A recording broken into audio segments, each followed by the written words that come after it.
Tom, qui est le prénom du père de Mace Windu. Fun, parce que Windows Phone. Aujourd'hui, on vous parle pas du coup de ni Android ni Apple, mais plutôt du jeu Star Wars Bounty Hunter.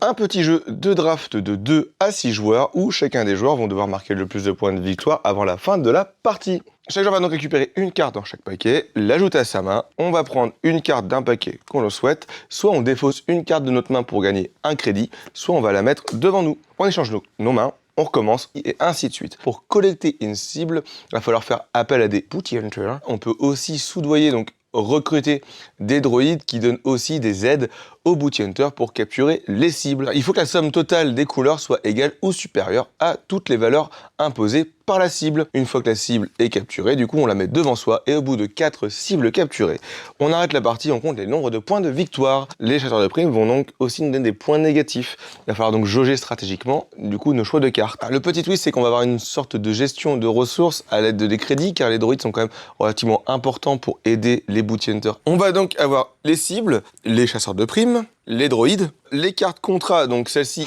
il faut donc capturer ces cibles-là pour remplir intégralement le contrat, donc avoir plus de points de victoire. Les cartes caisses qui vont, elles, donner des points de victoire en payant le coût demandé. Ce jeu est pour toi si tu cherches un petit jeu de draft plutôt rapide et efficace, surtout si tu aimes l'univers de Star Wars. Un grand merci à Asmodée pour l'envoi de la boîte en mousse faux pied.